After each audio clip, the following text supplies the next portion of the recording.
అందరూ కలిసి మేము నిరసన వ్యక్తం చేయడానికి కారణము కలకత్తాలో ఒక డ్యూటీలో ఉండే ఒక డాక్టర్ ని హాస్పిటల్లోనే అత్యంత పాశవికంగా రేప్ చేసి మర్డర్ చేయటము, తర్వాత దానికి తగిన శిక్షలు యాక్షన్ ఫ్రమ్ ది గవర్నమెంట్ కూడా అక్కడ లేదు. అందుకనే మేము ఈరోజు నిరసన తెలియజేయాల్సి వచ్చింది.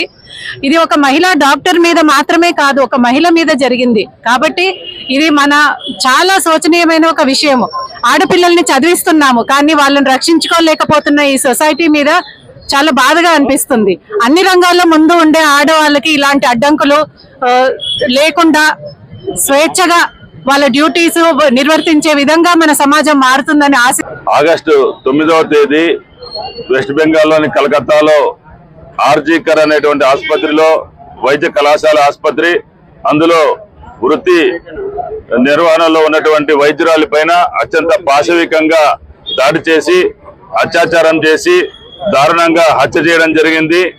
ఈ విషయంలో వెంటనే చర్యలు తీసుకోవాలని ఇండియన్ మెడికల్ అసోసియేషన్, అదేవిధంగా జూనియర్ డాక్టర్స్ అసోసియేషన్ దేశవ్యాప్తంగా కేంద్ర రాష్ట్ర ప్రభుత్వాలని అనేక సార్లు విజ్ఞప్తి చేయడం జరిగింది. వెస్ట్ బెంగాల్ హైకోర్టు కూడా ఈ కేసును సిబిఐకి అప్పచెప్పడం జరిగింది.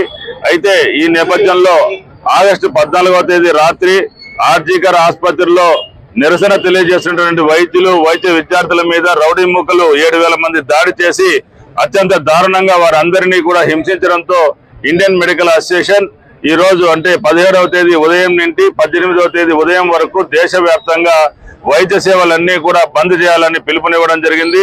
కేవలం అత్యవసర కేసులు మాత్రమే చూడడం జరుగుతుంది. అందులో భాగంగా ఆంధ్రప్రదేశ్ రాష్ట్రంలో కూడా మేము రాష్ట్ర యాక్షన్ కమిటీ చైర్మన్ గా రాష్ట్రంలో ఉన్నటువంటి 100 బ్రాంచ్లలో కూడా 21,000 మంది వైద్యులు ఐఎంఏ సభ్యులుగా ఉన్నారు. వారందరూ కూడా ఈ రోజు ఉద్యమంలో పాల్గొంటున్నారు. వారితో పాటు అనేక వైద్య కళాశాలలు, ప్రైవేటు ప్రభుత్వ వైద్య కళాశాలలో పనిచేసినటువంటి జూనియర్ డాక్టర్లు అంతా కూడా రోడ్ల మీదకి వచ్చారు.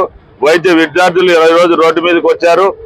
ఈ నిరసన తెలియజేయడానికి మా ముఖ్యమైనటువంటి డిమాండ్లు, ఎవరైతే ఈ హేయమైనటువంటి నేరానికి పాల్పడ్డారో వారి మీద సిబిఐ త్వరితగతిన విచారణ పూర్తి చేయాలని, స్పెషల్ కోర్టులో దీని విచారణ పూర్తి చేసి అత్యంత త్వరగా నిందితులకు తీవ్రమైనటువంటి కఠినతరమైన శిక్షను విధించాలని డిమాండ్ చేస్తున్నాము.